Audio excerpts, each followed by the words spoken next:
ನೋಡೋಣ. ನಾನು ITI ಓದ್ತಿದ್ದೆ, ಇದೇ ರೋಡಲ್ಲಿ ಅದೇ ಗೌರ್ಮೆಂಟ್ ಬಸ್ಸಲ್ಲಿ ಅದೇ ಪಾಸ್ಪೋರ್ಟ್ ಕೂತು ಓಡಾಡ್ತಿದೆ. ನಾನು ಕನ್ಸು ಹೋಗ್ತಿದ್ದೆ ಇದೇ ರೋಡಲ್ಲಿ ಈ ಥರ ಕಾರಲ್ಲಿ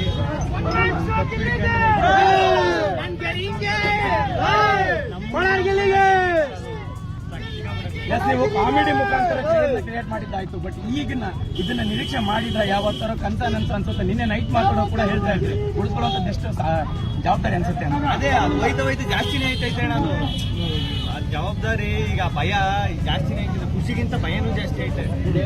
ಎಲ್ಲರೂ ಹೇಳಿದ್ರೆ ಏನ್ ಮಾಡೋದು ಏನು. ಅಲ್ಲಿ ದೊಡ್ಡಸಂಖ್ಯೆಯ ಗೇಟ್ ಹತ್ರ ಮಾತಾಡ್ತಿದ್ರು ಅಂಬರೀಷ್ ಅವರ ಅಭಿಮಾನಿಗಳು ಕೂಡ. ನಮ್ಮೂರಿಗೆ ಒಂದು ರೀತಿ ಅವ್ರ ಅಂತರ ಅಂದ್ರೆ ಶ್ರೇಯಸ್ ತಂದ್ಕೊಡುವಂತ ಪ್ರತಿಭೆ ಇರುವಂತ ಯುವಕ ಅನ್ನುವಂಥದ್ದು. ಅಯ್ಯೋ ಅಂಬರೀಷ್ ಅಣ್ಣವ್ರ ಬನ್ನಿ ಬೇಗ ಪಕ್ಕಕ್ಕೆ ನಾವು ಆ ಥರ ಅಂಬರೀಷ್ ಅವ್ರು ಬನ್ನಿ ಸಸಿ ಜಾಗ ಕೊಡು. ಎಲ್ಲ ಅಕ್ಕಪಕ್ಕನೇ ಬಿಡಿ ಆಯ್ತು ಸಾಕು.